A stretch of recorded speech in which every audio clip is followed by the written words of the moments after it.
Bueno, muy buenas tardes, buenos días, buenas noches, como decimos siempre. Mi nombre es Ricardo Silva, soy profesor titular de la Cátedra de Psicoterapia de la Universidad Atlántica Argentina y continuamos con esta cursada que se está dando para Mar del Plata, para Mar de Ajó y para Dolores. Ya estaríamos ingresando en la unidad 3,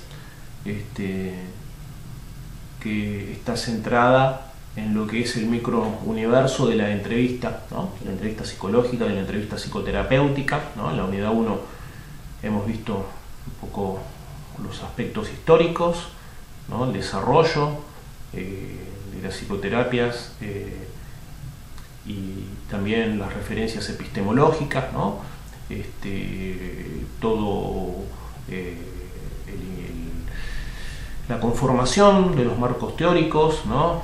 Como dentro del desarrollo en el siglo XX de las psicoterapias se fue pasando de líneas más fuertemente influidas por un marco de referencia, ¿no? Líneas tal vez más marcadas por tendencias reduccionistas, ¿no? En un segundo momento vimos como el eclecticismo fue una forma de trabajo que adoptaron muchos profesionales y cómo con el correr de las décadas, sobre todo en los años 80, comienza a cobrar auge la tendencia hacia el integracionismo, ¿no? Definimos dispositivos, definimos las diferencias entre clínica y psicoterapias, definimos los detalles, los objetivos centrales de una psicoterapia y bueno, pusimos especial énfasis en el marco integrador que dio en nuestro país, en Argentina, el doctor Enrique Pillón Rivière, y cómo esta línea de pensamiento marcó a muchos de sus discípulos más importantes, ¿no es cierto? En la unidad 2 trabajamos sobre material fundamentalmente de Héctor Fiorini, y en lo que hace fundamentalmente a la diferenciación de los tipos de psicoterapia, la delimitación técnica, ¿no? Vemos lo que es psicoterapia de apoyo, psicoterapia de esclarecimiento, ¿no? Y el psicoanálisis propiamente dicho. Y bueno, nos detuvimos en la técnica de focalización, vimos los tipos de focalización dentro de esta línea de pensamiento que apunta a pensar las psicoterapias desde una pluralidad, ¿no? Desde una diversidad, ¿no? Desde una multiplicidad. Vimos los niveles de diagnóstico que plantea Héctor Fiorini, y también, bueno, vimos algunos puntos importantes de los aportes de Hernán Kesselman, cuando en 1970 escribe el libro Psicoterapias Breves. Ya, bueno, a partir de todo esto vamos a centrarnos hoy en la unidad 3, en lo que es el universo, como dijimos, de la entrevista, y bueno, vamos a tomar como referencia aquel histórico texto de Blecher, la entrevista psicológica, que sigue siendo una herramienta fundamental, consideramos, para trabajar una psicoterapia. Y también vamos a referir a las recomendaciones que da Héctor Fiorini sobre cómo pensar el hecho de adentrarnos, de encarar una primera entrevista dentro de lo que es psicoterapia breve. Bueno, José Blecher plantea en la entrevista psicológica una serie de puntos que es preciso recordar, profundizar, ¿no? Fue muy claro Blecher en aquel texto, Entrevistas y Grupos, cuando planteaba que la entrevista psicológica es algo equivalente al tubo de ensayos para el químico, ¿no? Es un instrumento fundamental del método clínico, ¿no?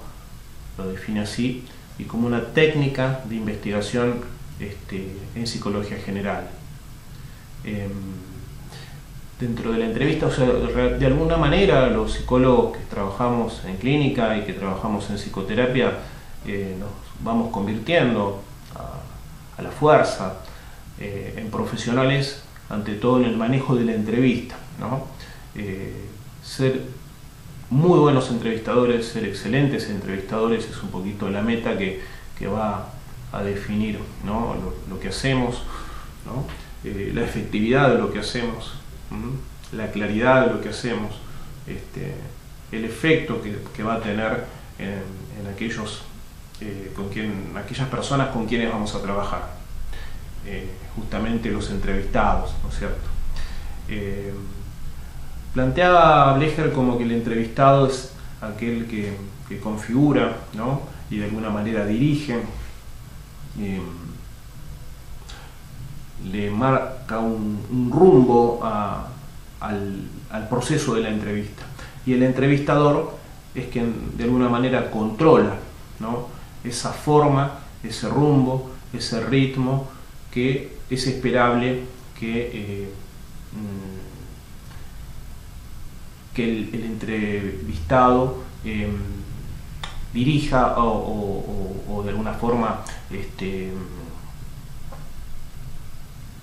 tome como un camino, ¿no? Acorde a la espontaneidad con que va a contar su vida, con que va a contar las dificultades de su vida, ¿no es cierto? Pero bueno, en este interjuego es muy importante que los entrevistadores podamos diferenciar en plena situación, en vivo y en directo, de entrevista, cuando es menester, cuando es necesario, ¿no? Un mayor grado de intervención, un mayor grado de directividad, cuando tenemos que participar más activamente, y cuando, tal vez producto de la propio grado de claridad que tenga el entrevistado, dejarlo que nos aporte los datos, ¿no es cierto?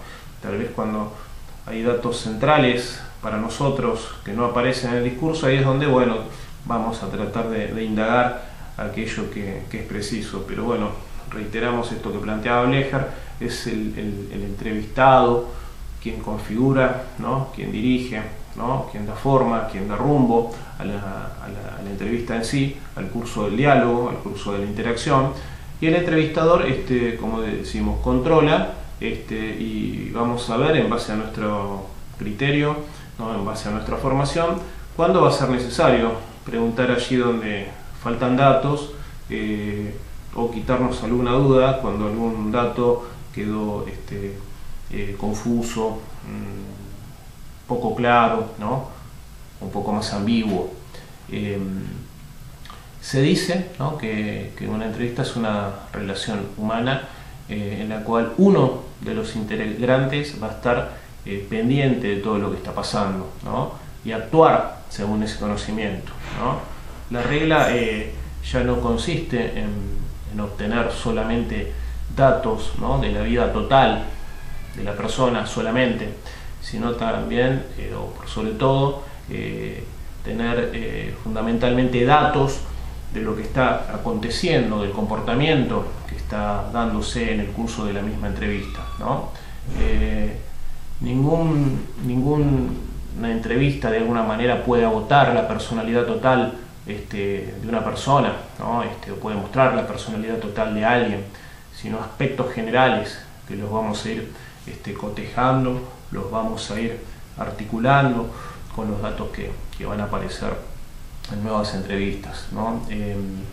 El supuesto con el que nos basamos es que, bueno, cada persona tiene una versión, ¿no?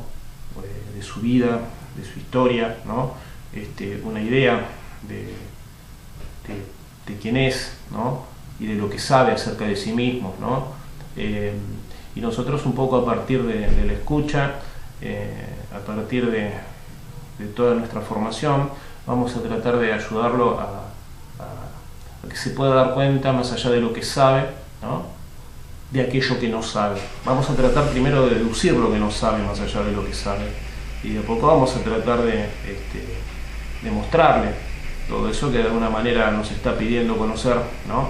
Cuando se acerca a nosotros a solicitarnos una entrevista, ¿no? Los datos en general no deben ser tomados como más certeros o más erróneos, sino tomar todo lo que el entrevistado nos trae como aspectos del campo total de su conducta, aspectos del campo total de su personalidad, y en muchos casos lo tomaremos como parte de un juego donde lo esperable es que, así como nos proyecte sobre nosotros, sobre la figura del terapeuta, lo mejor de sí, ¿no? Los aspectos más aceptados de sí mismo, en algún punto, que dentro de ese mismo marco de confianza que se va dando, pueda comenzar a volcar con mayor facilidad los aspectos más disociados, ¿no? Los aspectos más desequilibrados, ¿no? Los aspectos más rechazados. Para esto, bueno, vamos a tener que manejarnos con cautela, con cuidado, con paciencia, ¿no?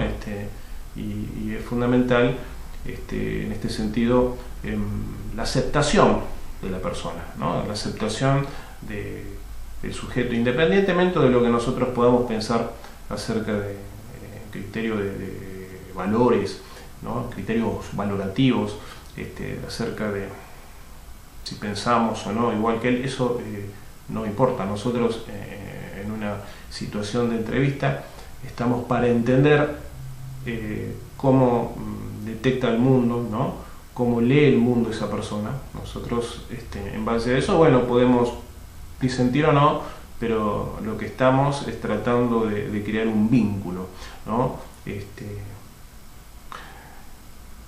Releyendo un poco hace algunos días El Principito, ¿no? El libro, para quienes leyeron El Principito, esta hermosa novela de Exupéry, quien recuerde, quien lo haya leído, el detalle, el momento en que el Principito se encuentra con el zorro, allí hay algo sumamente importante, ¿no? Donde habla el zorro, le enseñaba al Principito acerca del hecho de domesticar a alguien, y domesticar es crear lazos, es generar un vínculo donde hay un anecdotario, donde hay situaciones compartidas, donde hay una memoria compartida de lo que se ha ido viviendo, ¿no es cierto? Y en la medida que se comparte un espacio y un tiempo, en la medida que hay rutinas, en la medida que hay depositaciones sobre esa otra persona, sobre esa otra figura, ¿no? Uno, cuando se encuentra con el otro, se comienza a encontrar con uno mismo, y eso es lo que hace a la dinámica de un vínculo que vamos a tratar de establecer dentro de la idea del campo psicológico que planteaba Kurt Lewin, ¿no? Eso es lo que tenemos que tener en cuenta los terapeutas cuando estamos en medio de una entrevista psicológica. Vamos a tratar de crear un campo donde no observamos solo al otro, al quien nos consulta, ¿no? Estamos observando el campo total, y en ese campo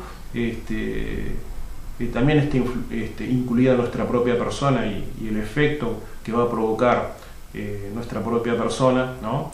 En la medida en que nos manejemos con respeto, con aceptación, ¿no? Con empatía, obviamente, capacidad de ponerse en el lugar del otro, capacidad de contención.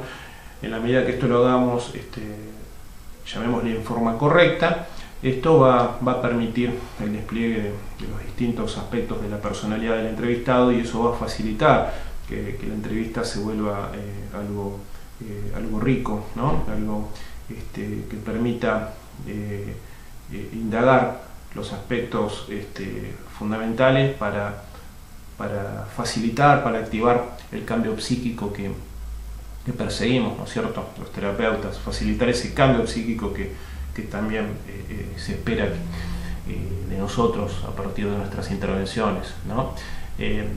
Entonces, bueno, acá hay todo un interjuego donde la pregunta es la herramienta clave. Nosotros tenemos que indagar ese mundo desconocido que es el consultante, que tal vez se transforma en un paciente. Es importante el registro de los datos importantes, es importantísima la memoria, ¿no? Para que se genere todo este vínculo hay que trabajarlo casi artesanalmente, y donde, bueno, la pregunta, la memoria, ¿no?, el hecho de pensar en voz alta en los datos que vamos recibiendo, pensar en voz alta junto al paciente, implica como crear una nueva realidad, ¿no?, una nueva realidad que se va dando en ese espacio transicional que es el consultorio. ¿Por qué digo transicional? Porque es un espacio intermediario entre el presente y el futuro, ¿no es cierto?, entre lo que la persona es y fue y lo que la persona quiere ser, ¿no? Es un espacio transicional porque también permite un puente, la posibilidad de establecer un puente entre lo consciente y lo inconsciente. Es importante esta idea de ir atando cabos, es importante esta idea del hilo de Ariadna, ¿no?, de la mitología griega, ¿no?, establecer ese hilo conductor para no perdernos en los laberintos, ¿no?, del mundo interno de quien nos consulta, ¿no?, los laberintos de lo inconsciente, cuando lo inconsciente abruma, ¿no?, o las distintas vivencias confusionales que es esperable que en algún momento aparezcan dentro del proceso terapéutico, ¿no? Es un proceso donde hay investigación y hay acción en sí misma, entrevista, donde también vamos a tratar de verificar los efectos de las intervenciones, ¿no?, de verificar lo que se va pensando, ¿no?, y donde desde un lugar de cuidado iremos trazando hipótesis, iremos planteando hipótesis de trabajo y también iremos rectificándolas cuando eso sea necesario. Blecher utilizaba desde su formación principio analítica, pero abierta al pensamiento integrador que le transmitió Enrique Peyon-Rivière, ¿no? Sabemos que Blecher en su libro Psicología de la Conducta planteó un intento de unificar el psicoanálisis desde la escuela inglesa, ¿no?, con aspectos del conductismo intencionista planteado por Tolman y con la psicología gestáltica. Hizo un gran trabajo de integración Blecher en ese libro, ¿no?, y ahí él desde allí interpretaba la transferencia como una suerte de actualización de sentimientos, de actitudes y de conductas inconscientes, ¿no?, que corresponden a pautas, ¿no?, de conducta, ¿no?, a pautas que el sujeto, ¿no?, que nos consulta ha establecido en sus primeros años de vida, en el curso de su desarrollo, en su medio familiar y en relación a lo que ha sido el vínculo, las relaciones con las figuras parentales, ¿no? Sabemos que la contratransferencia es justamente el efecto similar al de la transferencia que se produce en la figura del terapeuta. Es lo que nos transmite, ¿no?, lo que nos inspira, ¿no?, lo que nos hace sentir quien nos consulta, consultante, paciente. Y también sabemos que la contratransferencia es fundamental registrarla, aunque no de ninguna manera actuarla, ¿no es cierto? El entrevistado, decía Blecher, aporta aspectos irracionales o inmaduros de su personalidad que nosotros no vamos a juzgar, que los vamos a escuchar, los vamos a consignar para entender, ¿no?, de dónde viene esto, ¿no?, a qué historia responde, ¿no?, a qué antecedentes, ¿no? Todos somos producto de una historia y esto es lo importante que vamos a tener en cuenta, ¿no? En algún momento Pierre Aulagnier hablaba que no importa tanto la verdad de nuestra historia como la historia de nuestras verdades. Y de esta concepción, bueno, es importante que con el máximo nivel de respeto y de apertura posible podamos escuchar los datos y le vayamos dando forma, ¿no?, esas piezas sueltas de un rompecabezas imaginario que puede ser una persona, ¿no?, y todas esas piezas las vamos a tratar de articular en principio en el curso de una entrevista, pero obviamente sabemos que eso se va a dar de manera más realista, ¿no?, en el curso de muchas entrevistas, ¿no? Es importante el registro de los niveles de ansiedad, ¿no? ver cómo esto está jugando dentro de la entrevista. Es necesaria que haya un mínimo de ansiedad para que se pueda trabajar. Si no existiera, sería más difícil que se produzca acto terapéutico, ¿no? Es importante lo que agrega Blecher, a que el entrevistador no responda a todo lo que se proyecta sobre sí mismo, ¿no? Sobre su figura, y que, bueno, es importante respetar el tiempo, respetar los tiempos, manejar lo que se dice el timing, no acelerar, no apurarnos a interpretar, no acercarnos abruptamente a las áreas más íntimas del paciente de entrada, si él no lo está permitiendo, no nos lo está habilitando, ¿no? Porque eso puede generar incomodidad, sentimiento de invasión, ¿no? Y tampoco una distancia excesiva que active ansiedades persecutorias, ¿no? Por eso se habla de tratar de alcanzar un manejo de distancia óptima, donde habrá momentos de mayor cercanía y momentos de mayor distancia, ¿no? Se interpretará sobre los emergentes, sobre lo que aparece, más allá de que nosotros podamos tener alguna sospecha, ¿no?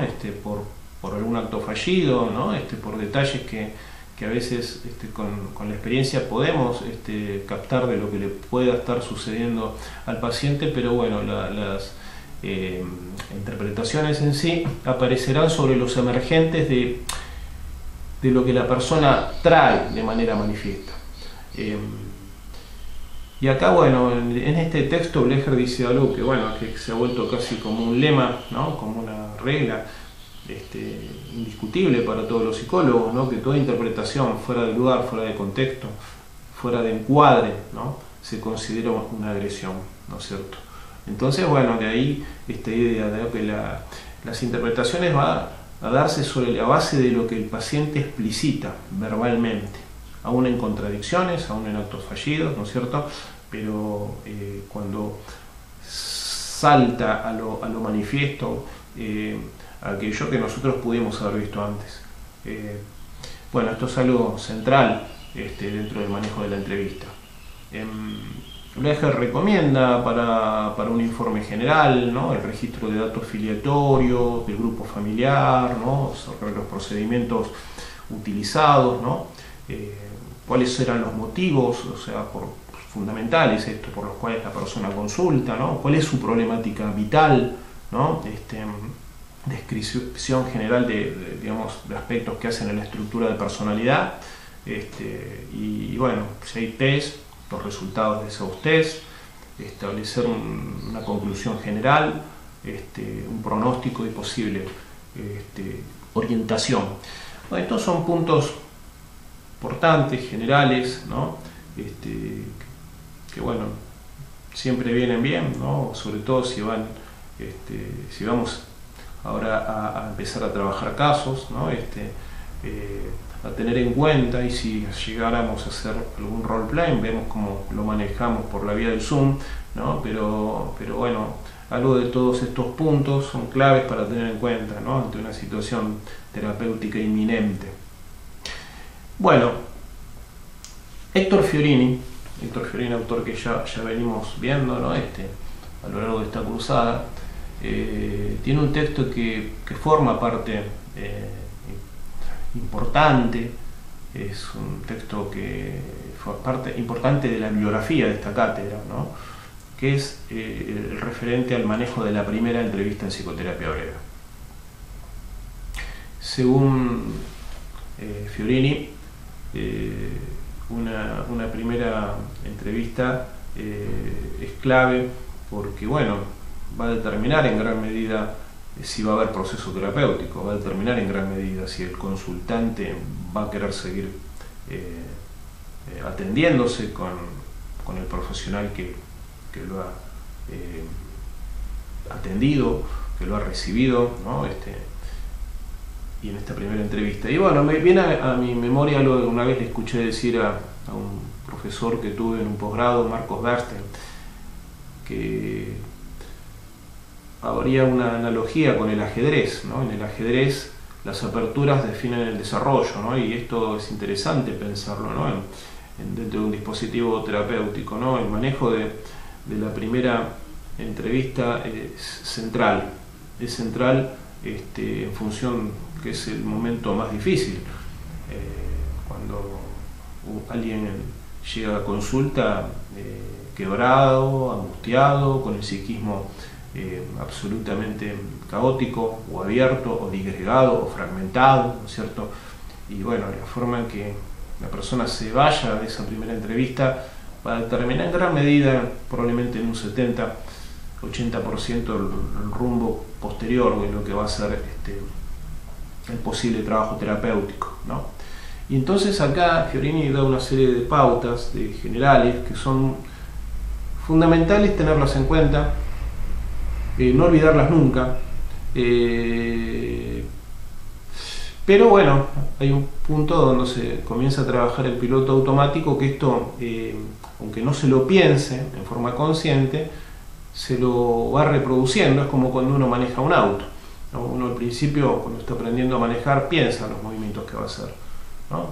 Que si va a desacelerar, que si va a pisar el embrague, que si pasa el cambio, ¿no es cierto? Todos esos pasos, ¿no es cierto?, que se van dando, ¿no? Donde después volvemos a acelerar, ¿no? Donde sabemos cuándo hay que frenar o cuándo hay momentos donde no tenemos tiempo de pensar cuándo frenamos, cuándo aceleramos o desaceleramos. Bueno, con aspectos de lo que hace a lo que son las entrevistas psicológicas y sobre todo la primera entrevista, hay cuestiones que, bueno, uno ya las deja de pensar, las hace en automático, pero bueno, siempre de alguna manera el espacio docente permite revivir este mapa general como para conectarnos con ese universo desconocido del paciente que nos consulta, del consultante que llega a una primera entrevista. Y él acá distingue 4 instancias, ¿no? 4 aspectos, 4 pasajes de la primera entrevista que son fundamentales para manejarla con el mayor grado de eficacia, ¿no? De efectividad, me gusta más decir.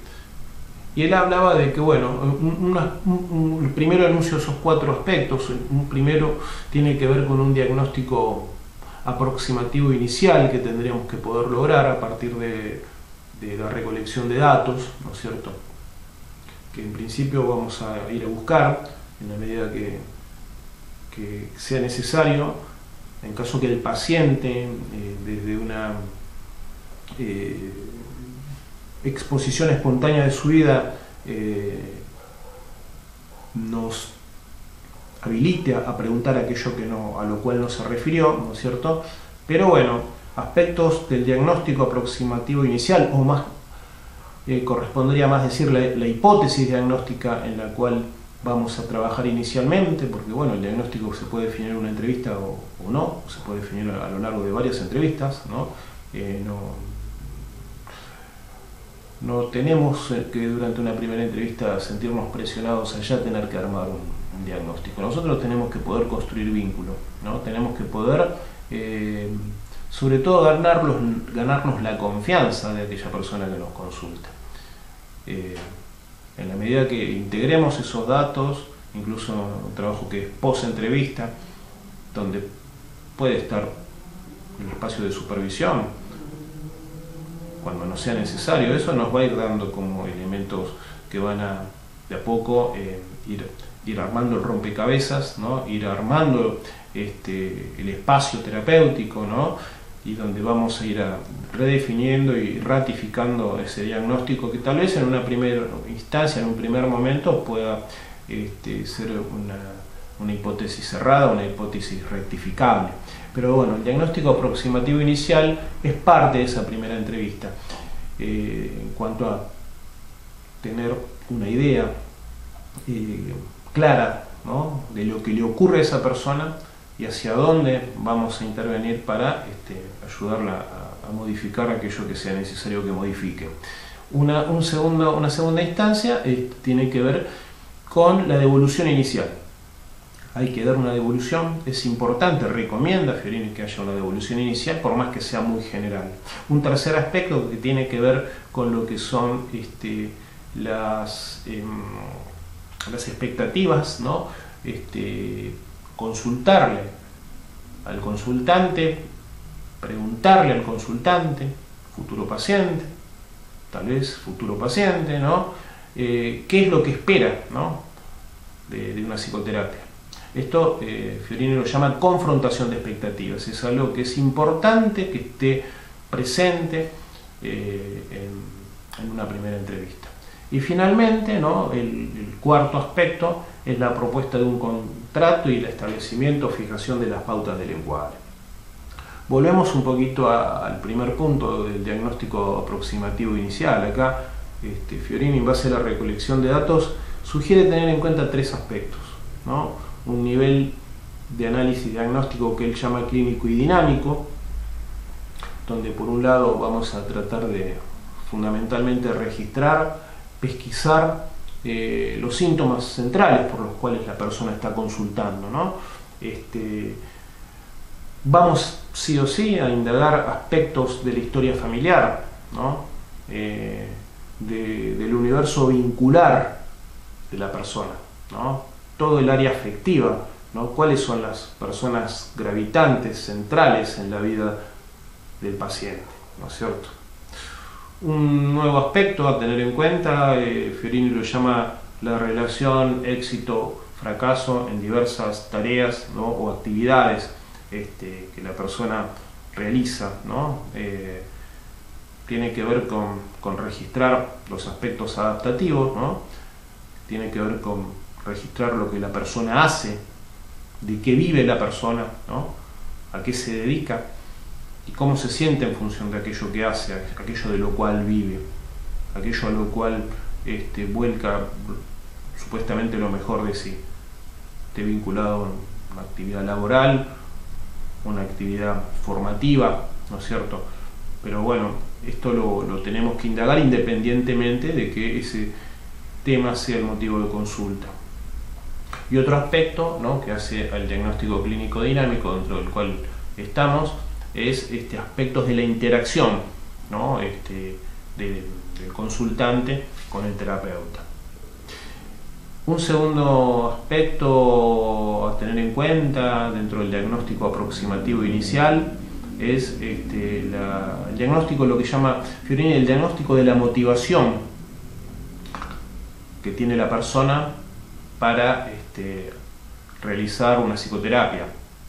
Y acá, bueno, vamos a verificar si la persona tiene un deseo sincero de conocerse a sí mismo, ¿no? De comprenderse a sí mismo, de hablar de sí mismo, ¿no? Si hay imaginería, si hay por sobre todo curiosidad, una apertura a bucear en el interior de sí mismo, ¿no? Si hay honestidad introspectiva, si la persona se anima a sincerarse. Es curioso a veces cuando hay personas que, curioso no, o sea, ocurre, ¿no? Personas que de pronto piden disculpas cuando expresan bronca hacia un ser querido o bronca hacia una situación concreta, ¿no? Piden disculpas cuando dicen una mala palabra. Estos son fenómenos, bueno, comunes, pero que hacen justamente a esto que estamos hablando de la honestidad introspectiva, ¿no? Si la persona quiere hacer buena letra, dejar la mejor imagen ante nosotros, o en algún punto la persona deja de querer tener la mejor imagen y se muestra como es, ¿no? Y expresa una fantasía en forma directa, más allá de lo que nosotros podamos pensar. Bueno, todo esto son elementos que nosotros vamos a considerar, vamos a leer, independientemente de que estemos en silencio y no digamos nada al respecto, pero que vamos a registrar, y que bueno, esto nos va a ir dando líneas posibles para entender hacia dónde vamos, ¿no? Líneas de trabajo, ¿no? Líneas de pensamiento, para trabajar, para operar, ¿no? Para generar algo vivo, vivificante dentro del vínculo, ¿no? Y dentro del proceso. Un Un aspecto que también hay que tener en cuenta es si la persona tiene conciencia de tener un problema, ¿no? Si la persona tiene, podríamos decir, conciencia o de enfermedad, y si, digamos, está dispuesta, digamos, a pedir ayuda. Es importante acá verificar si la persona viene por cuenta propia. Esta es una de las preguntas iniciales que yo siempre hago, ¿no? Si viene por cuenta propia o si viene enviado por otras personas, y si está convencido. Esto es fundamental, indagar si está convencido de que quiere iniciar una psicoterapia, ¿no? Esto puede parecer obvio, pero bueno, no siempre es tan obvio como parece, y es clave despejarlo de antemano, ¿no? El tema. Un segundo y un tercer nivel diagnóstico son las condiciones de vida, ¿no? Cuáles son las condiciones sociales, económicas, ¿no? Qué tipo de vivienda vive, con quién vive la persona, ¿no? Porque esto también nos va a dar una pauta de si habrá o no posibilidad de que la persona continúe el proceso terapéutico. Fiorini habla de la importancia de una devolución inicial, ¿no? Es clave para la alianza terapéutica. Es clave que la persona tenga una idea de lo que nosotros pensamos acerca de su problemática, ¿no? Esta devolución va a tener la forma de una mirada global, una mirada panorámica. No es necesario tampoco que sea una interpretación profunda, netamente psicoanalítica, pero apunta a que el paciente se vaya de esa primera entrevista con una redefinición de su realidad, de su situación, ¿no es cierto? Que se vaya sorprendido, aunque además no sea por una pregunta, ¿no? Que surja en el camino de la primera entrevista, ¿no? Una redefinición de su situación que le permita darse cuenta de algo que no había visto, ¿no? Es como mostrar un aspecto desconocido de nuestra propia casa, un detalle que por ahí, tal vez porque estar metidos diariamente en un lugar, hay algo que se nos escapa, que por ahí puede ser obvio para el que viene de afuera. Es algo parecido, es mostrar algo que le haga ver a la persona un detalle que no había tenido en cuenta. Esto es clave, ¿no? Y que se dé desde lo operativo, ¿no? O sea, que no solamente tenga fines diagnósticos, sino que haya una cuestión clínica efectiva, ¿no? Que de alguna manera tranquilice, que refuerce la motivación del paciente para volver, pero que también no cierre, sino que abra lecturas posibles para que la persona, digamos, se comience a preguntar cosas que antes no estaba considerando, ¿no? Y que le permita establecer asociaciones nuevas. Esto es muy importante, ¿no? Siempre esta interpretación panorámica que plantea Fiorini tiene que plantearse a modo de hipótesis, ¿no? De hipótesis que se puede modificar. Bueno, a partir de esto, a partir de esta intervención, que supongamos que se dé dentro de una entrevista de una hora, se dé poco después de la primera media hora. Esto no es matemático, no se puede calcular, puede darse antes de la primera media hora, pero bueno, si en general se va dando después de la mitad de la entrevista. Esto es lo que habilita la posibilidad de ver el efecto y ya entrar en el tercer momento, que es la confrontación de expectativas, ¿no? Si la confrontación de expectativas se daría dentro de una entrevista de una hora, alrededor de los 40 minutos, acá es muy importante que sepamos qué imagina la persona que es hacer una psicoterapia, ¿no? Cómo imagina que lo vamos a ayudar, qué es lo que cree. Y acá, nosotros confrontaremos, le diremos hasta qué punto responde o no responde a su fantasía, aquello que nosotros le vamos a aportar, aquello que nosotros le vamos a dar, aquello que nosotros